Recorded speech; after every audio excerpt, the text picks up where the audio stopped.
and welcome to this meeting of the Overview and Scrutiny Resources Committee.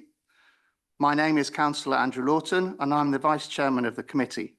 In the absence of Councillor Martin, I will be assuming the role of Chair for this meeting. I would like to now move to propose that Councillor Andy MacLeod be elected Vice Chair just for the duration of this meeting. Are there any other nominations? Can I have a seconder? Thank you. We are now live streaming to YouTube, and perhaps Councillor MacLeod would like to come and join me at the top. Thank you. We will now go around the room and I will allow everyone to introduce themselves. Perhaps you can start, please. Liam Samagabi, Democratic Services Officer. James Dealing, Scrutiny Support Officer at Guildford Council. Julian Higson, Interim Strategic Director, Housing, Environment and Communities.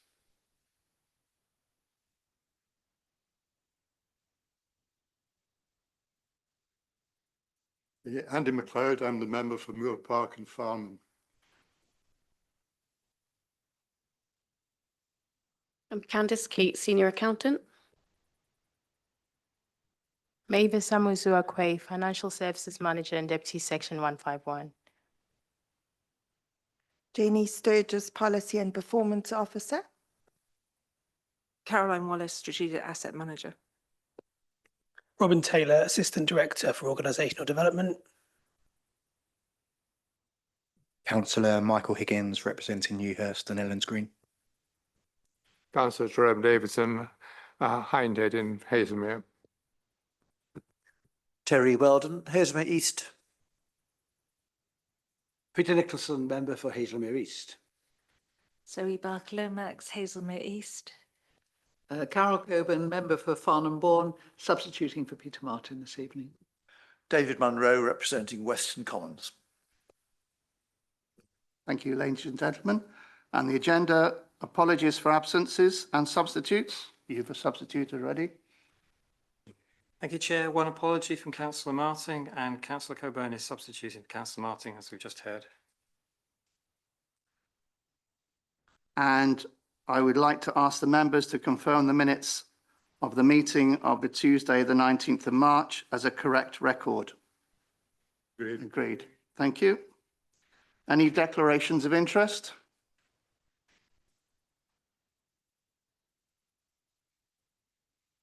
No. No declarations of interest. Any questions from members of the public? None received, Chair. And any questions from members? None received, Chair. Thank you. I'd now like to introduce the Q4 Corporate Performance Report, and I would like to pass over to Jenny Sturgis, Policy and Performance Officer, to present. Thank you. Thank you, Chair. The report begins on page 19 of your agenda pack. The section which this committee should be looking at is up to and including page 41 of the report or 59 of your agenda pack. If you have any questions, I'm happy to take them away. If I'm unable to answer them, yeah. Would anybody like to ask some questions or make any comments, please? Councillor Nicholson. Thank you very much. Yes, no questions, but a couple of comments and a couple of very pleasing things in the report, actually. One on, excuse me, page 24 and the other on page 25.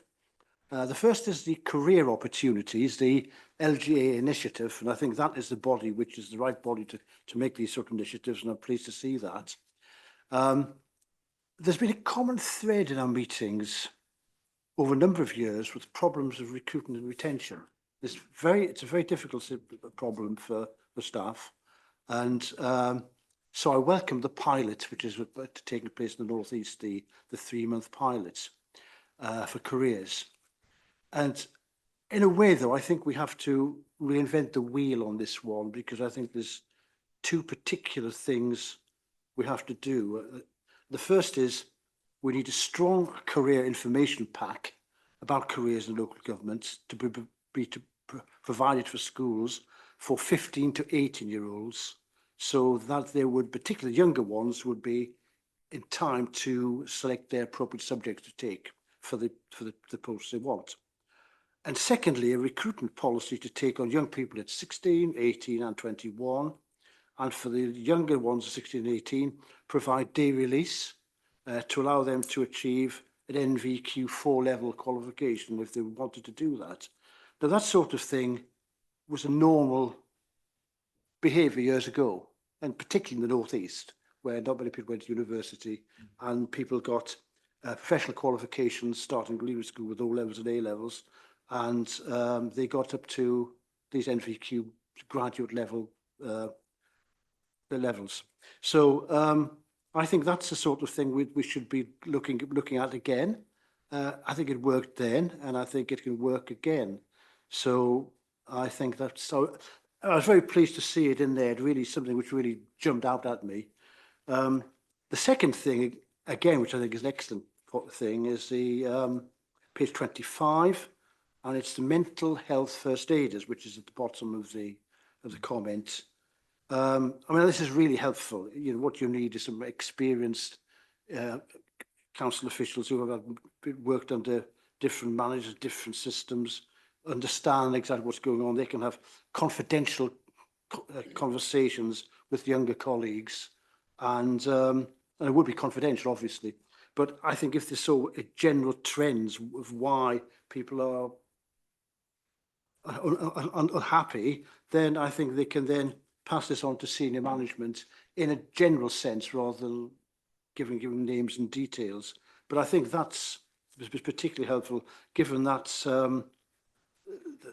the absence data, mental health is a major factor in the absence data. So I really liked 3.61 and I think there's two excellent points in that report. Thank you. Any other comments? Councillor? Thank you. I thought it was an excellent report, as always. Just wanted to raise something that I raised at the last meeting, and I've done a bit of homework. It's these graphs that I'm looking at, ones that look like that. And so the key observations here are that we're seeing. So this is with regards to section 721. We're looking at repairs of housing, and what we see is that the satisfaction levels of tenants are significantly below target. I have to say repair timeliness was almost bang on target, so that's great.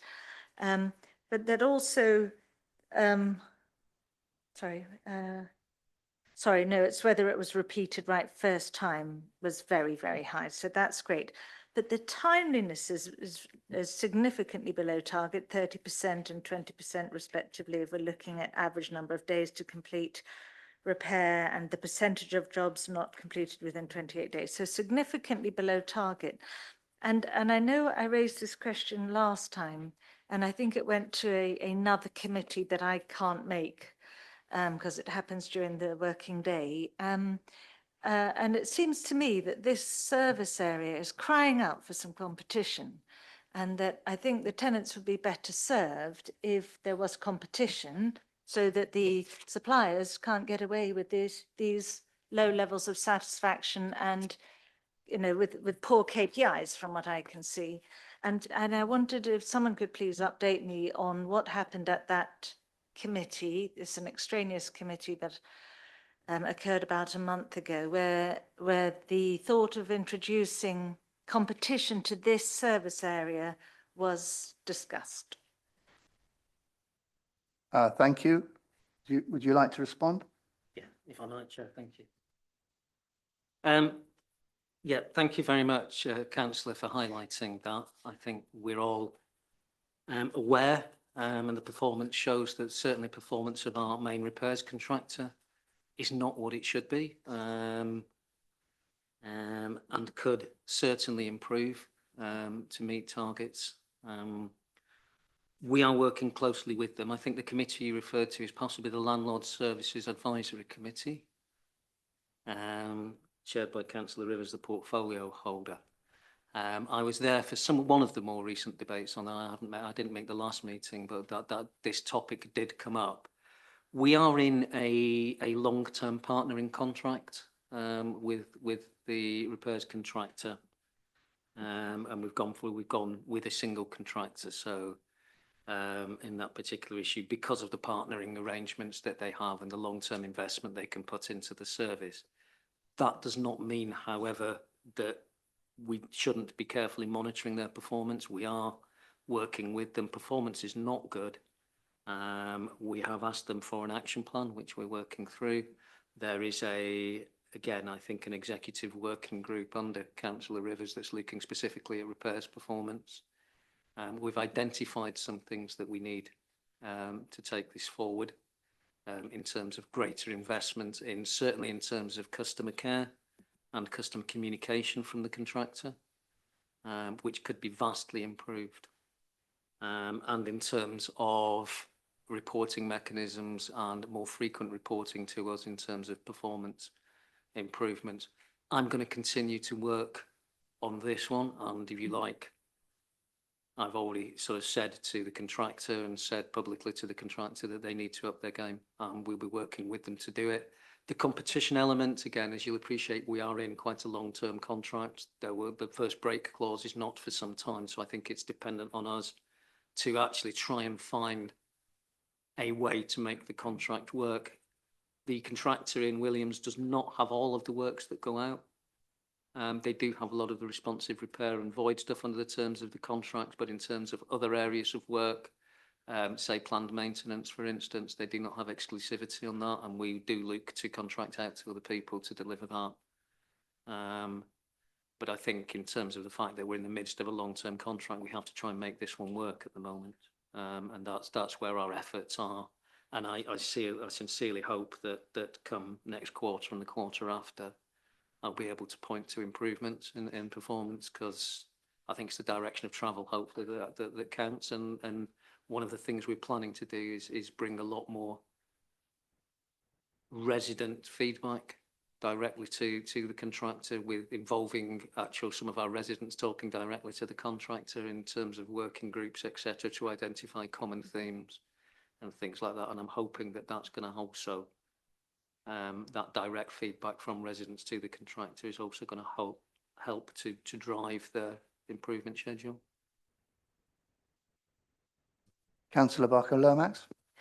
Okay, so there's a lot to unravel there. It does seem to me, I mean, I would be very interested to see the terms of the contract with the contractor, but you would have thought they'd be in breach with these levels of dissatisfaction, that they would be in breach and that therefore we would be in a position to renegotiate with them.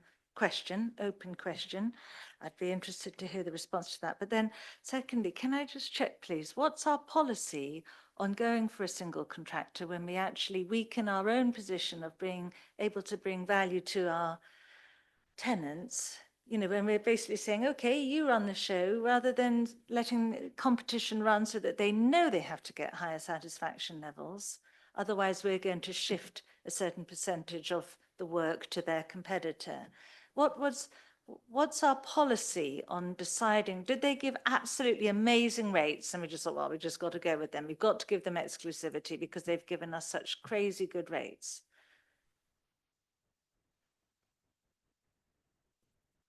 I mean, yeah, I mean, I think those are both good points. I mean, the one point is on the contract that we would look at penalties for non-performance at various points, and we'll bring those penalties in if we think they're due. I would need to go back to see whether we've actually done that so far, because I don't know whether we have, not having been here for very long, but I could certainly check on that. Whether or not we've met the threshold, and I think it's probably quite a steep threshold for terminating a contract, I don't know. But one of the things I do know, obviously, is to re-procure or get somebody else in, even if it were 2 or 3 separate contractors, is the best part of an 18-month to 2-year process. So we do need to be to make that work. So we do need to make sure that we if we go down that route at any point, that we are prepared to go through the whole process of re-procurement. The worst thing to do would be to re-procure something at speed that then would turn out to be poorer due to our speed than it was. I wasn't here when the decision was made to go with a single contractor. I've worked for a number of councils who've gone down various routes, including a single long-term partnering contractor or a sharing of two bits, two different areas between contractors for compare and contrast. There are, from my experience, pros and disadvantages of all of those approaches. There are pros to the partnering contract and approach, which I'm sure we took procurement advice on before we went down that. So different models. My experience is that it's possible for all of those models to work, and it's also possible for all of those models to fail.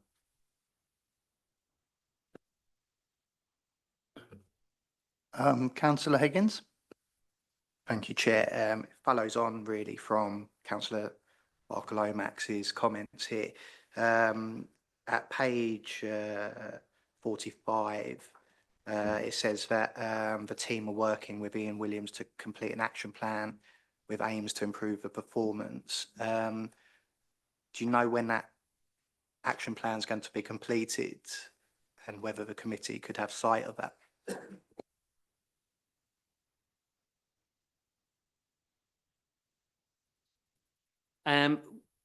We've gone back to them for another draft of an action plan because I don't think we were, I don't think addressed quite exactly what we wanted to in the first draft. So I think we're in the process of agreeing that at the moment. I'm more than happy to share that action plan with this committee at another point, providing obviously subject to taking out any commercially confidential information. But I don't see why that can't be shared. Thank you for that. And then the further point I just wanted to raise was it's at page 46, 7.5.3, which says that a job description for a housing complaints officer is being developed to provide additional capacity in relation to dealing with complaints. Got concerns in terms of adding an overhead or a role that shouldn't really need to be done insofar as obviously you're going to get complaints, but the level of complaints are extremely high due to the poor service from the contractors, probably not just Ian Williams, probably other contractors as well. I was just wondering whether it would be more prudent to try and reduce the complaints, see what the actual additional capacity is needed before adding additional overhead and resource in that area. Yeah, and thank you for that. That is a good point. I think we want to do both. We certainly want to reduce the number of complaints. We want to improve the quality of the service to residents. We hope that this position will help us to do that. Their role, I think, is not just straightforward complaints. I think a lot of this is also about resident liaison, working to ensure that talking to residents who've had work done, making sure that satisfaction is there, double checking that sort of stuff. I think that's a good role to have. I would question why we haven't had it actually earlier. It's probably quite useful now to have. And I would probably want to have that in the long term, no matter how well the performance was going, because I think that interface between the contractor, the residents, and ourselves, I think, is a vital one in terms of improving performance.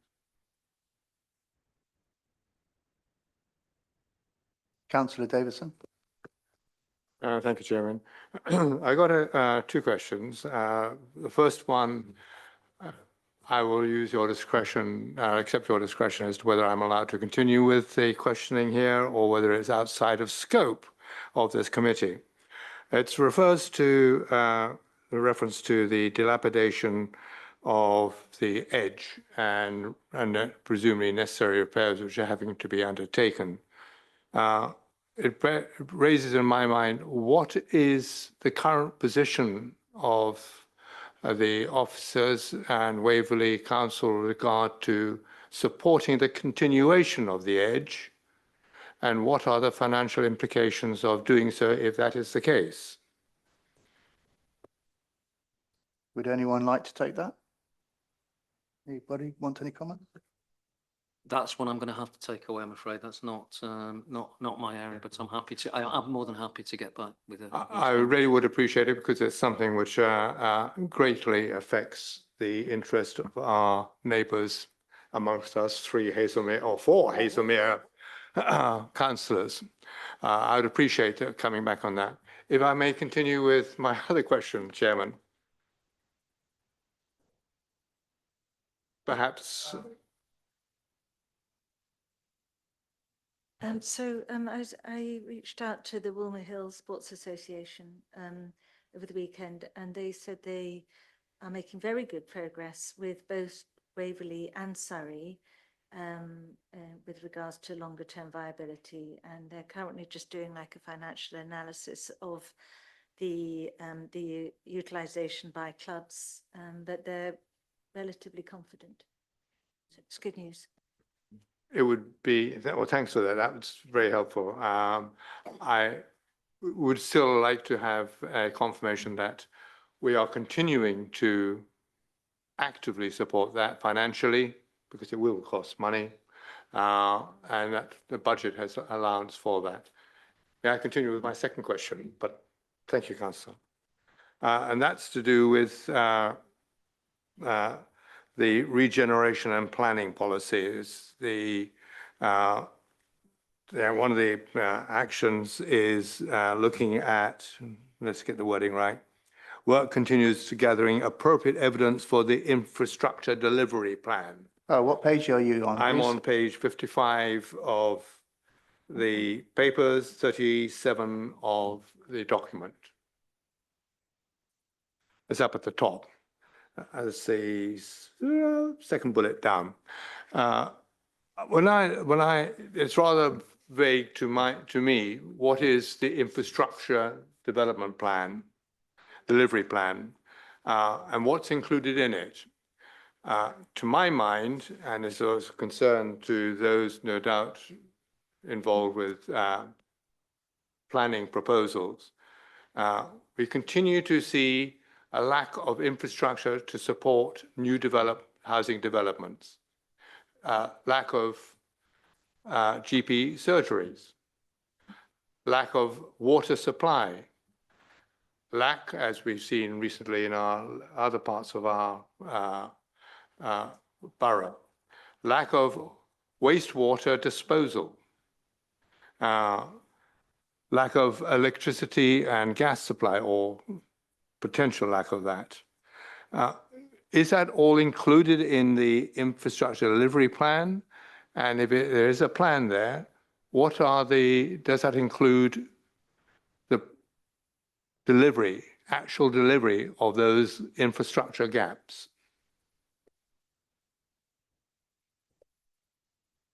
Once again, thank you, Councillor, for the question.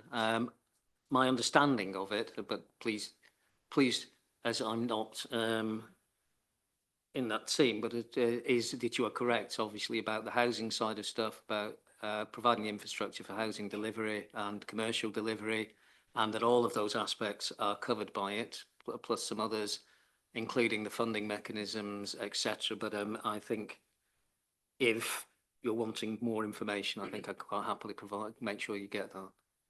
Or whether, I don't know, Chair, how you want the committee to get that, to receive that back again.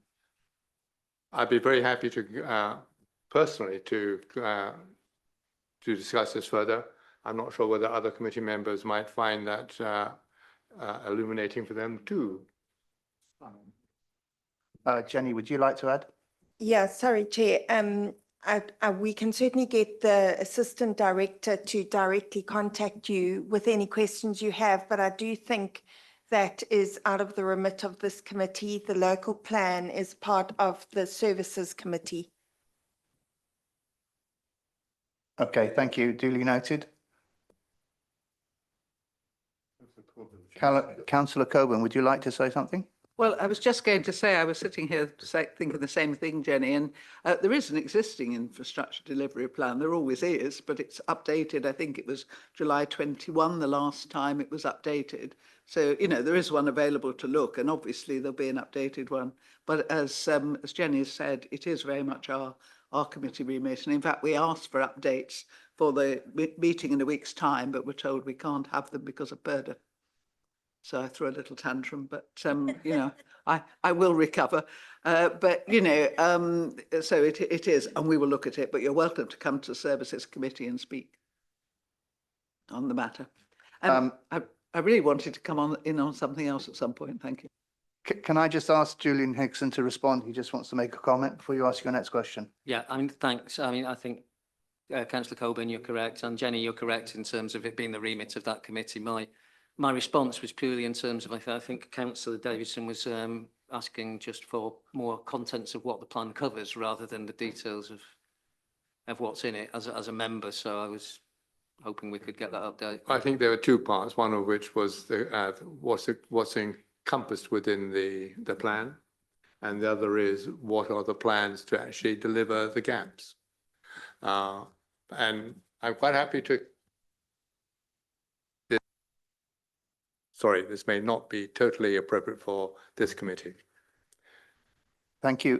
Councillor MacLeod, would you just like to add another comment before we move on to Councillor Coburn? Thank you. Yes, just to add to what Councillor Coburn is saying, actually, it's not the job of this committee to deal with this, but I couldn't resist making the point that it's a fundamental problem with the planning system, actually, that the Borough Council is given the responsibility to produce an infrastructure plan and a complete local plan, but it doesn't have responsibility to deliver very much that's part of it. Either the housing that's part of it is done by a developer, or the services part, you know, it's done by the health service, it's done by lots of things done by the county council. So it's a bit unfair in the Borough Council. The Borough Council is given the responsibility to produce the plan, but they've got very little control over the delivery of it, in fact. It's just a problem.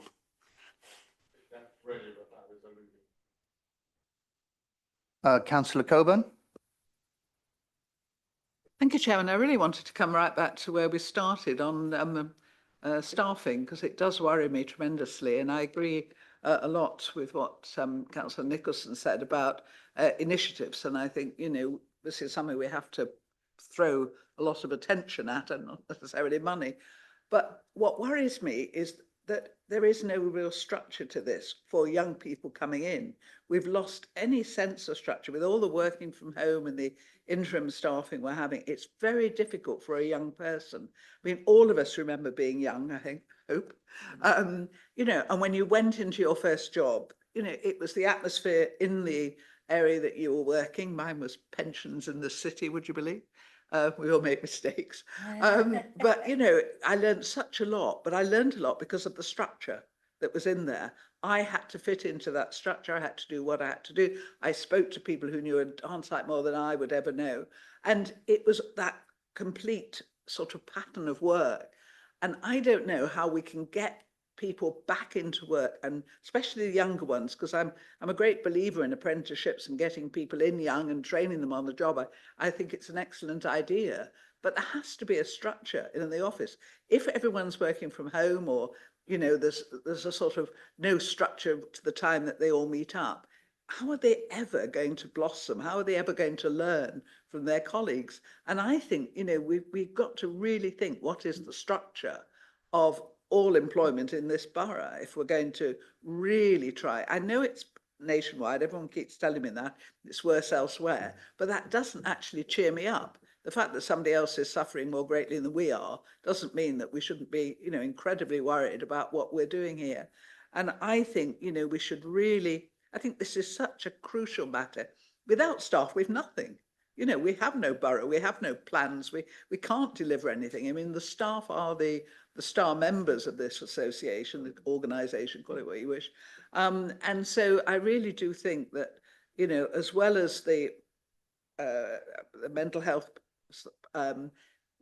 facilities we put in and initiatives, as well as going along with the one of the initiatives that I think was the local government association, wasn't it, that's put in. I think there's so much we could do here, but we have got to look at the structure of work, you know, across the borough. I think, I'm sorry, but I really do think that we're never going to keep bright young things if they come into an organisation which really doesn't welcome them, structure their learning and develop them, make them blossom. And we've had some real successes over the years. Thank you, Chairman, sorry.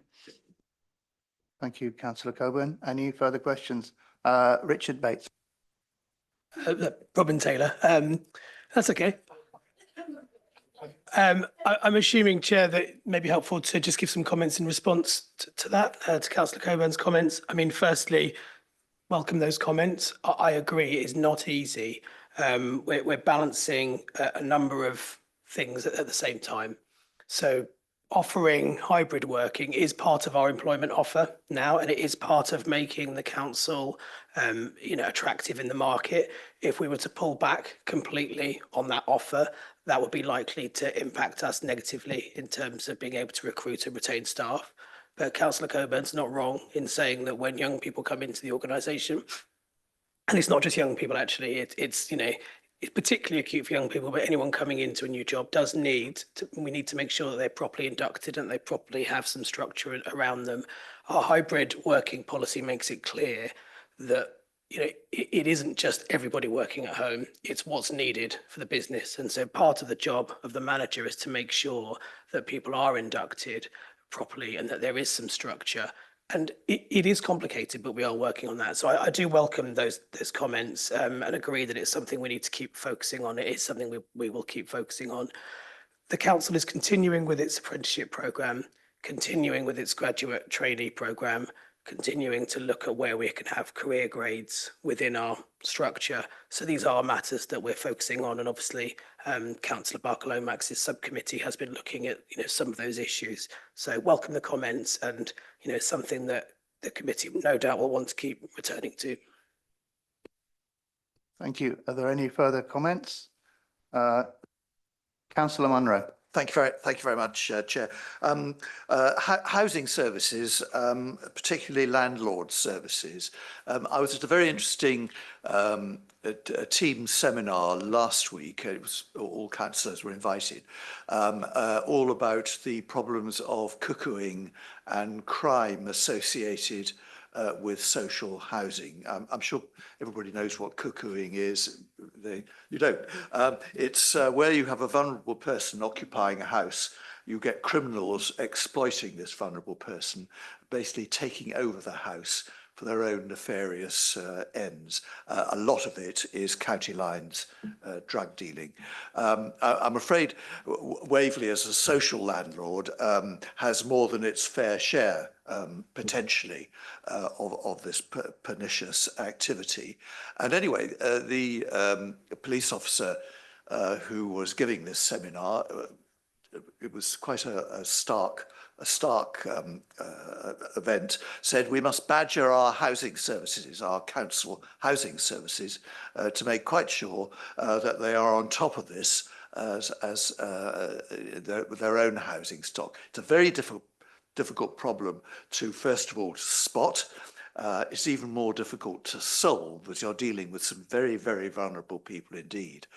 So could I ask what Waverley Landlord Services is doing about it? And obviously I don't expect a detailed answer off the cuff, but could I ask that if it's not high profile within our housing services, it becomes so? Yeah, thank you, Councillor. I mean, clearly it's become an issue for a lot of the country over recent years, and a lot of social housing. And you're right, it is very difficult to spot sometimes, because clearly it's not in people's interest for attention to be drawn to it. I think we know, and certainly from other places I've worked, where this works best is where we have frequent information sharing between all the agencies concerned. So that's youth services, sometimes certainly the police, ourselves as the housing landlord, and obviously the enforcement and crime prevention teams. And I think it's only when those are working together you can take the solutions forward, because those solutions include obviously trying to solve it at its earliest stages, which is best before it gets too serious, and be able to provide the support to what is the very very vulnerable victim that's usually involved in that. But obviously, people nearby in the rest of the area are also likely to suffer from the antisocial behaviour that brings. So the various options open to us obviously include taking action against tenancy. They include closure orders, but a lot of that is dependent on actually having successful prosecutions as well from the police. So I think it's important that we work together. So I know we do work on it, and I know we do it through the landlord service, but I'm happy to provide more information at a later date and find more detailed information about exactly what our policies, procedures are, and the number of cases we've had. Sorry, if I could just ask a quick question. You suggested that we have a bigger issue than some other councils. Is that because of our proximity to London as the key market, or are there other issues? Sorry, I wasn't implying that. There's clearly an issue because there's an issue everywhere. My guess is actually Waverley escapes relatively unscathed compared to other boroughs in the county, but I don't know.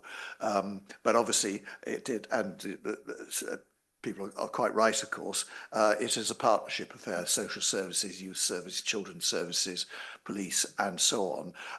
Just like really confirmation that Waverley is on the case. Really, wouldn't it be nice if there was officers could look at it and perhaps bring a report in due course to hopefully reassure members that the problem, while it will exist, if it's like bullying in schools, if you say it doesn't exist, it just means you don't know about it, whereas it does exist. And what we can do about it for the safety of some extremely vulnerable and very sad and danger-prone people. Yeah, I'm happy to provide an update as to what our policies, procedures are, and our experience in this area. Councillor Barker-Lomax, followed by Councillor Coburn. Just so you know, I was on the Audit and Risk Committee last night, and that they're getting an increase in reports via the website about housing fraud. And I wondered if there was a way of like advertising, you know, look, you can report cuckooing or fraud and then do it in these parallel services where we know they're going to go, like social services. So you could have posters up or on the website have a banner that says, this is where you go. If you think there's cuckooing going on, then go here. Anyway, so I wanted to just have a look at these two. So this is something I raised last time, and I actually don't know what happened. So it's the complaint levels 1 and 2. I'm really delighted to see that complaint levels 2 have been dealt with within the target time, 100%, which is fabulous. We've got 2 real outliers on level 1 complaint response rates, which are communications and customer services down at 59% and housing at 49%. And something that I asked at the last meeting, and then I think I didn't manage to successfully follow it through, so I'd like to follow it through, is this about processes? Do we need to help with the processing of complaints here? Or is it understaffing, significant understaffing? That's an open question, but I would like to continue that conversation. And the second element here is if we look at the number of complaints per department, so this is the second sheet, again, we've got a couple of outliers. We've got a 33% increase in complaints in assets and property and a 53% increase in complaints in finance. And I guess I'd just like to know what we think that's down to. So that's just an observational one. But the first page is, I think, I really would like to maybe have like a subgroup where we look at the processes for managing complaints, because I think there's probably something awry there. Thank you, Councillor Barker-Lomax. Would you like to respond? Yeah, thank you, Councillor. I'm clearly, there's a correlation between complaint response and the number of complaints that come in to services. Not that that's necessarily should be the case, but clearly that's where the most of the complaints are coming in. I think certainly corporately we wanting to look at how we manage our complaints processes, because I think the processes, I think, and the systems are a little complex and hampered by some IT. So I know there's some corporate work going on to improve and streamline those processes, which I think will help in the fullness of time to bring those back to where they need to be. But certainly, I think one of the things I'm certainly working on with the housing service is to make sure that we have a new way of addressing complaints that's kind of solution focused at the outset, rather than, oh gosh, we've got 10 days to respond to a complaint, let's wait 10 days and then send out a letter, which I think is not helpful in any stretch of the imagination. So I think certainly one of the things we want to do is get more proactive about solving the issues that people are raising at an earlier opportunity, and doing that well. And I think part of that process as well is it's always going to be checking that we've done what we said we should be doing. Where we've agreed a resolution with someone, we should follow that through. And I think those principles we want to put into any updates that we make to the complaints process. Councillor Coburn. Sorry, we've got a pattern here that I'm going back now to the one before. I'm sorry about this, sorry. But I feel so strongly about this because the world is difficult enough. It's difficult enough if you've got a brain, to make it work and know what's going on. Now, if you're a person, and I've spent my life with these people who actually have difficulties of one kind or another, maybe mental, maybe physical, maybe just not quite as bright as somebody else, and more and more we're bringing in structures and features that make life even harder for them, not easier. If you walk into somebody's house, you know if they're suffering. You can see it. You can have a cup of tea with them and you can find out what's going on inside. It'll take some time for them to open up. If you ask them to click on a whatever and go to a website, you might as well, just not bother, because these people are not like that. And this is one of the issues we have. And Farnham does have a lot of vulnerable people living independently, which is terrific, which we have been fighting for, but they do need protection. And the protection will only come when we go back to some old-fashioned methods of the phone or going to see people. Clicking on and QR codes. I'm sick to death of QR codes. I really am. I lived the first loads of years without a single QR code. Quite happy to use now some IT and my iPad, but a lot of people just can't do it. They don't have the mechanism. They don't have it either mentally or physically. And I do think when we're building in structures to help our vulnerable people, we have to go back to some good old-fashioned talking, and not necessarily Waverley people, but bringing in other charities that can do this. And I don't think we should be relying so much on websites and flagging things up and QR codes. I really don't. These people find just day-to-day living difficult.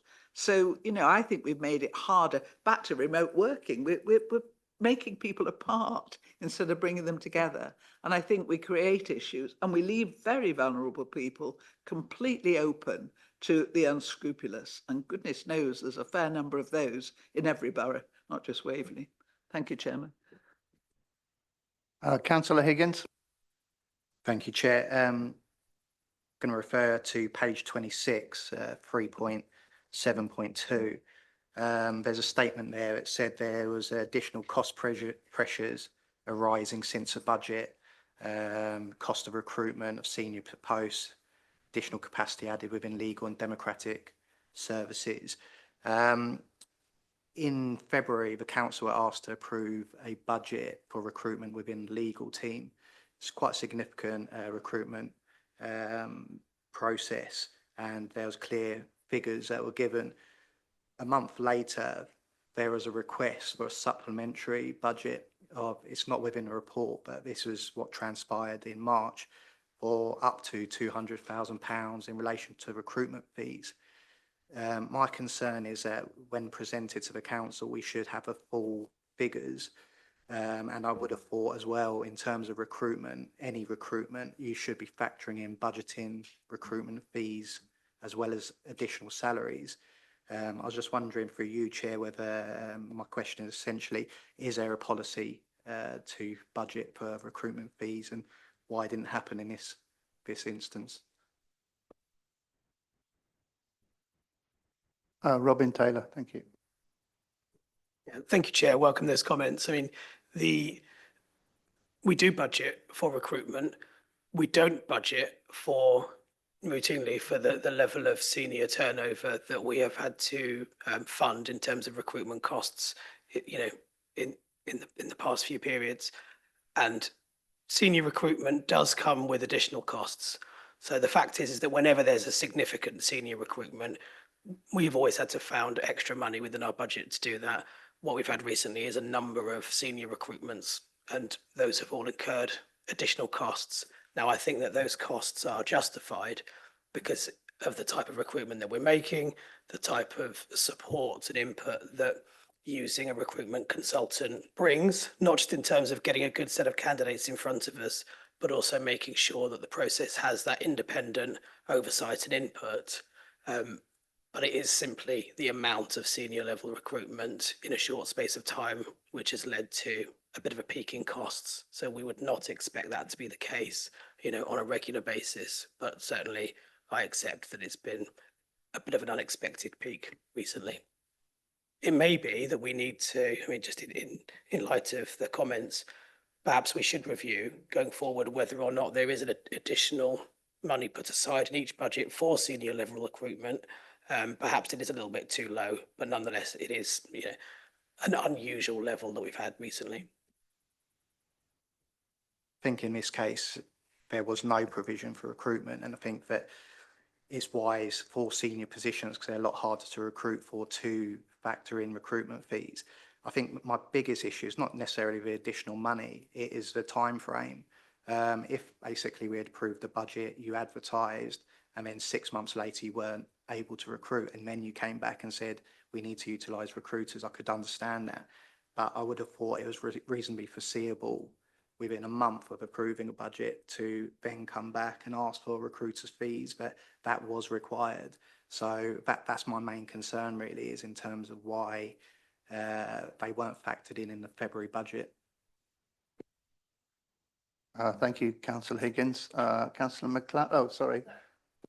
Sorry, I just want to clarify from finance, the 200,000 that you're speaking about, that is not entirely recruitment fees. I just want to make clear that that's agency. So that was, when the original proposal was put forward, that was on the assumption you would have permanent staff members.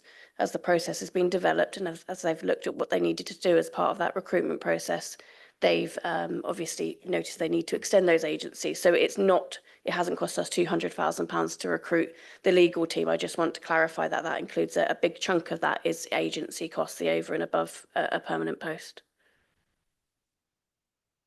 Do you want to come back, Councillor Higgins? Any Yes, further? please. Thank you, Chair. Again, it is time frame.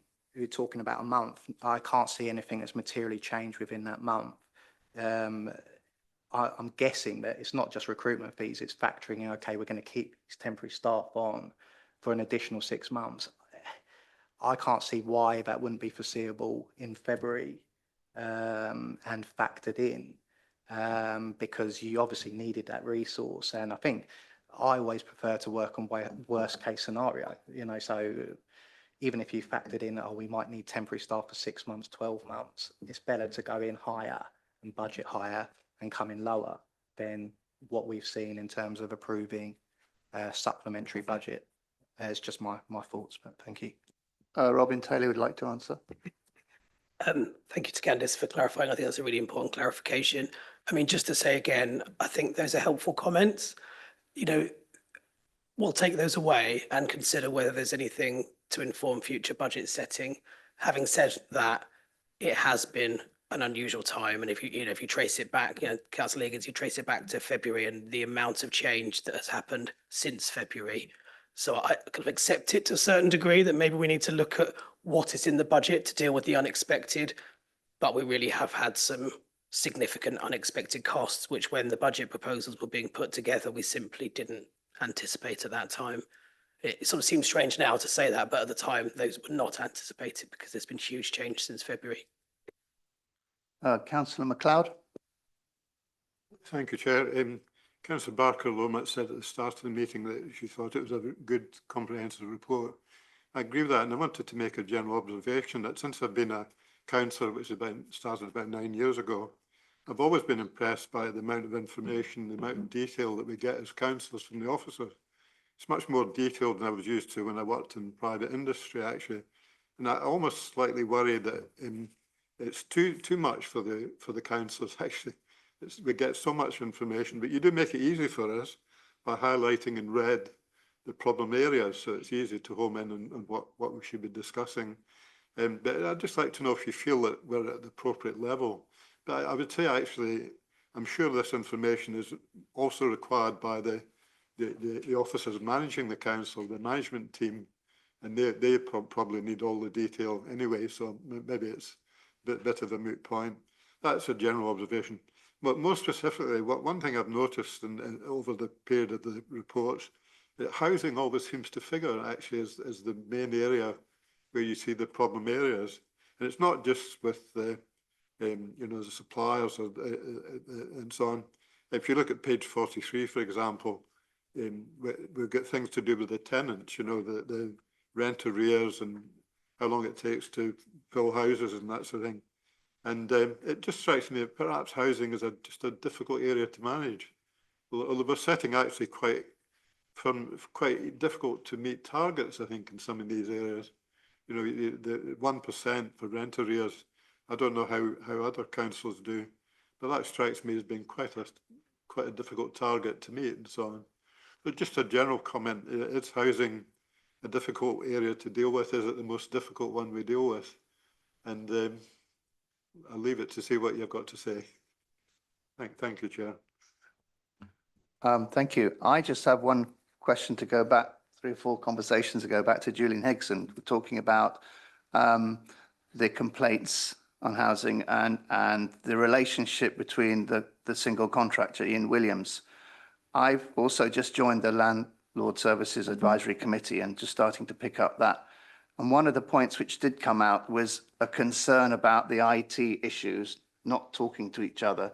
So whether the residents are suffering because they got stuck in the middle between communication between the council and Ian Williams. And I wonder if you could give any comment on that. Thank you. Yeah, thank you, Chair. And as to Councillor Munro, clearly social housing is a complex area to manage. And a lot of the residents of social housing and social housing are increasingly more vulnerable than they have been. Not all, but some. And again, that adds a layer of complexity and difficulty at a time when, not a few years ago, we had annual rent decreases mandated by government. So again, resources and matching resources to provision has not been easy. But that's not to say, we shouldn't have an improvement programme. I think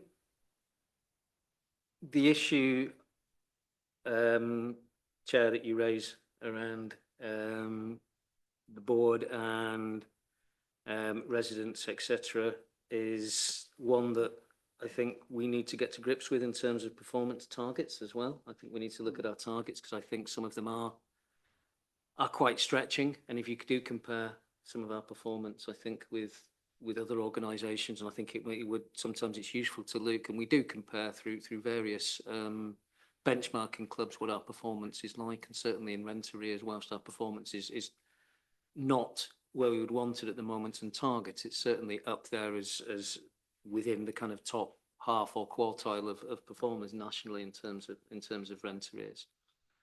So I think there is that. And at this point, Chair, I've forgotten your second bit of the question. It's a bit more about IT. IT, thank you for reminding me. Connecting. I think Ian Williams. Yeah, I mean, I think it's safe to say, our existing IT, which is an Orchard system in housing management, is getting near to the end of its useful life. We've had it in for some years. It doesn't necessarily talk to other systems as well as it could do or share information. And what we'd ideally have is a single system that anyone could access that would have a single version of a resident's history across the whole range of services. We are about to start the reprocurement of our housing IT to get a better system. But housing IT reprocurement and installation and implementation is not a short process, I'm afraid. Thank you very much. Unless there's any further comments on that section, I think we can probably move on to read out the recommendation. I can read it out, and if you're happy with it, we can hopefully agree it. If otherwise, we can change it. So it's recommended that the Overview and Scrutiny Committee considers the performance of the service areas under its remit as set out in Annex 1 to this report and makes any recommendations to the Joint Management Team or the Executive as appropriate. Is it agreed? Yeah. Agreed. Thank you. I'd now like to move on to the Community Asset Transfer Policy, and just like to highlight that this has already been discussed at the Executive. So this is for information, an information item only. Happy to take questions, I understand, but it has already been to the Executive. And I'm going to pass over to Caroline Wallace. Thank you. Yeah, the Community Asset Transfer Policy was approved at Executive on June the 11th, but I'm happy just to outline the policy for you and take any questions. So the Community Asset Transfer Policy is set out as a robust policy, and it provides a transparent and consistent framework governing an expression of interest for the transfer of assets owned or under the stewardship of the Council to VCOs in the best interest of the Council and the community. It delivers community objectives by considering options for transfer of assets to community-led groups where appropriate to improve the health and well-being of residents. The Council is the custodian of its assets and has a duty of stewardship over their management. It's appropriate that robust governance is in place to safeguard their ownership and use.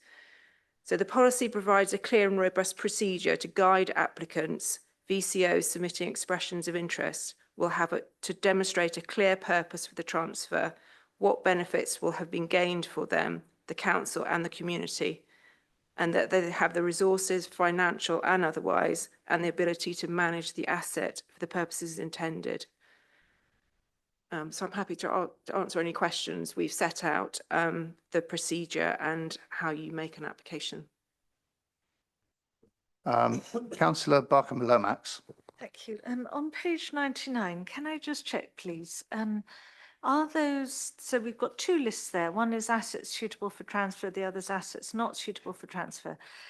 Are those sort of cumulative, or are they like in the alternative? And I just wondered, if they are in the alternative, should we be saying like no more than 3 of these, or must have a threshold of 3 or more of these or something? I just wondered if that could be clear, more clear. I think we will have to see what comes forward, really. I mean, I think we don't really know which assets are going to be of interest really yet. So we haven't really got that far. Yeah, so that wasn't actually what I was asking. So this is a list of criteria. And what I want to know is, when we say assets suitable for transfer, are we saying all of the criteria there have to apply? Or a minimum of 3 of those criteria have to apply? Or does any one of them have to apply?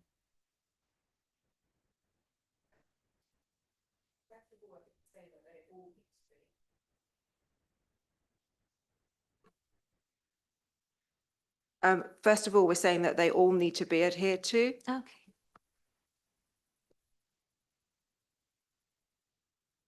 Councillor Davison. Thank you, Chair. I think this is a very comprehensive document, well constructed, slightly bureaucratic process, but then I suspect that's going to be necessary in order to ensure that assets are transferred appropriately. And I think, if I may comment on your concern, Councillor Lomax, the point is made in part of the introduction that a single policy cannot cover every particular instance. And I think it's wise to keep an element, a door open for discretion to be applied appropriately. I do have a couple of questions, though, one of which is more looking at the Appendix 3 on page 120. further requests. Has Caroline, have you been alerted to the fact that Hazelmere Town Council is interested in 2 assets, which is the recreation ground in Hazelmere itself and the recreation ground in Beacon Hill? Sorry, which page are you on? On page 120. But that's just a small thing to add to your list or your Yes, burden, as yeah. the case might be. I am aware that they're interested, yes. The question I've got, though, is this implementable now? Can appropriate community organizations apply now for those assets, or is there a launch date for this policy to be applied? It went through executive last week, so there'll be a call-in period, but then we would hope to launch it and invite applications twice yearly. So yes, it will start to come on board soon. So the next round will be in November, you would hope? Yes. Yeah. Thank you. Councillor Higgins. Thank you, Chair. I'd like to reiterate, I've seen plenty of policies over the last few weeks and over the past year, and this is actually the best drafted one I've seen. It's really clear how you go about applying. Yeah, thank you for this. I was just wondering, in terms of making community organisations, parish councils aware of this, what would be the process in terms of promoting this policy? Yeah, I think that's a really interesting point, and I think that's something that we've written the policy and need to give that a bit more thought of the appropriate way of actually advertising it or the way that we go about it. So I think that needs some further thought.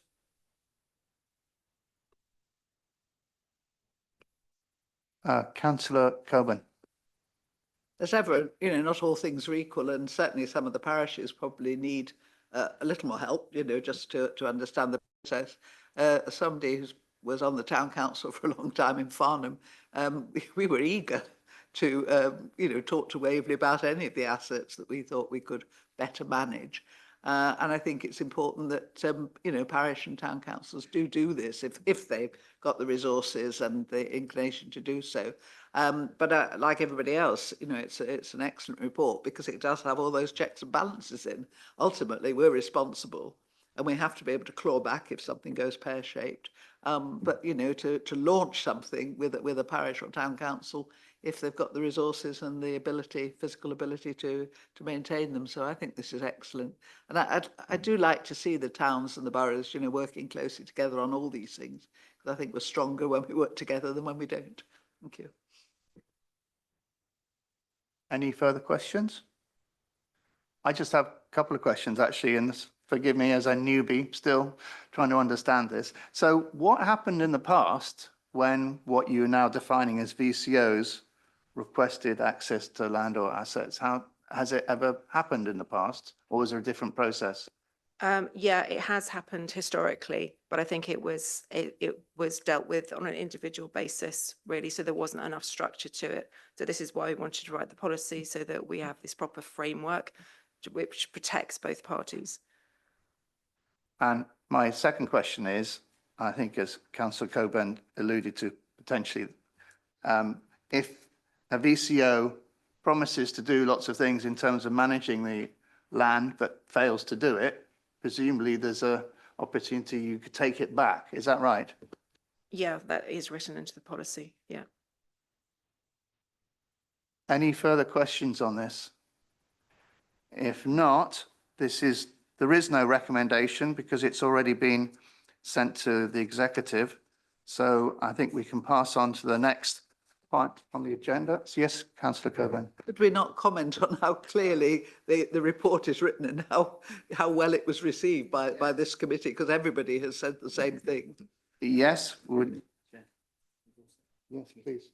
Yes, Chair, you could, the committee seems to be at a consensus to endorse the policy as it's presented in the report submitted to you. So the committee endorses the report. Thank you.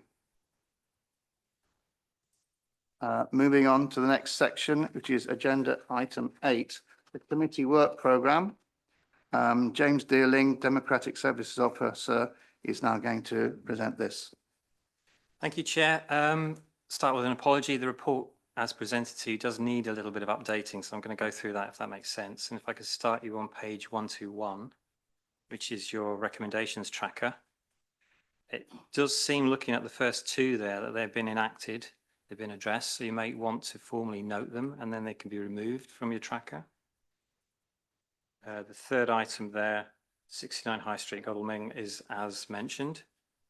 Do you want to do it as we go, Chair? So would the committee be happy to remove those two items on page 121, dating from November rather? Are we all agreed to that? Agreed? Turning to part 2 of your work programme, upcoming items, page 122. The first 3 items there are actually at this committee, so that's all well and good. The Equalities, Diversity and Inclusion Policy is scheduled to come to executive on the 6th of August, which is obviously before your next meeting. So I don't know if we could have, maybe that can be delayed, or maybe we need to take that away so that can come to the September meeting and it goes to the exec afterwards. Is Robin? Chair, I think it should come to scrutiny before it comes to the executive. So I would, from an officer point of view, I would agree with that. Okay. So that's sorted, we think? So, yes, agreed. So that'll be an item for your September meeting.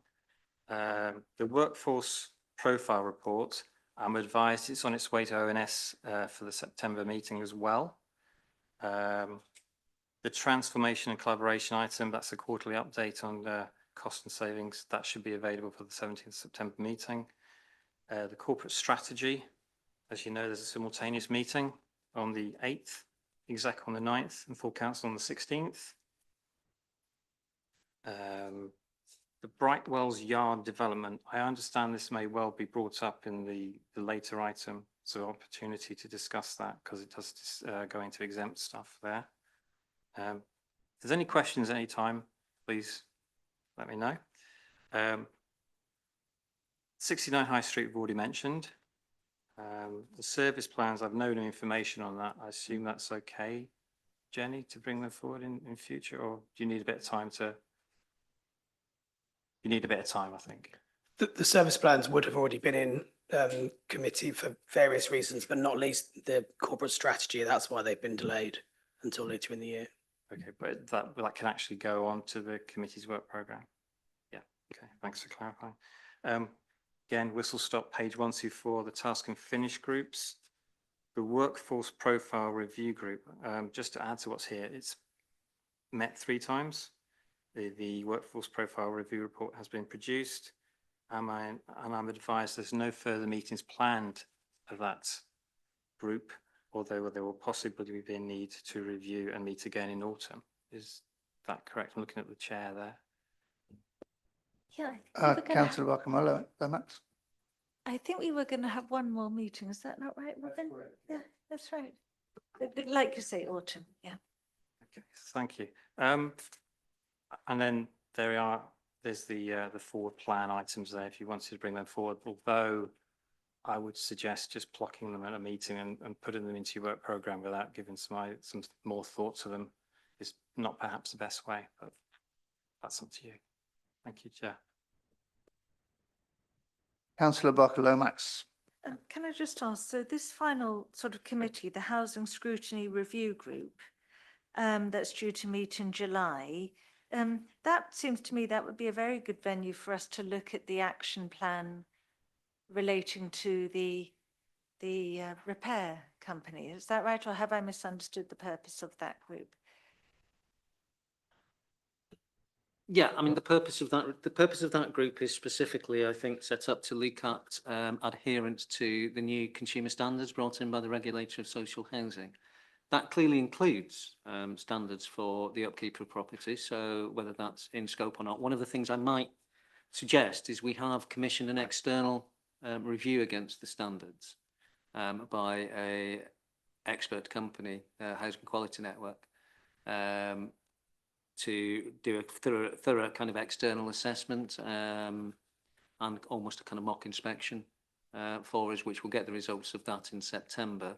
I imagine we'll then probably have also the action plan in place by then, as well as obviously some progress against it. So if I could suggest possibly not September, it might be early for the result, but maybe the meeting after, we could certainly reconstitute, or certainly sometime shortly after that, we could reconstitute that group and start it up again.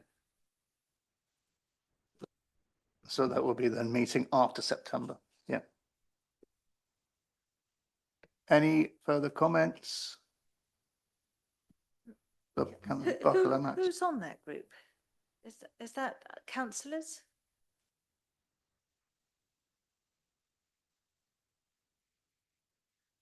I am presuming so, councillor, as it's a scrutiny review group. So I'm presuming yes, it is member led, but I couldn't tell you what the previous membership of that was. I'll go back and check.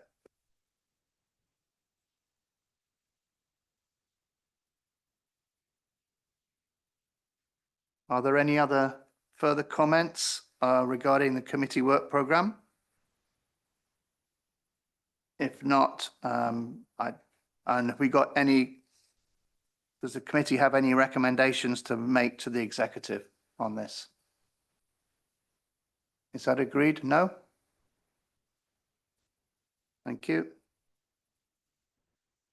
We have now finished the parts of the agenda and would now take the meeting into exempt and therefore exclude the press and the public.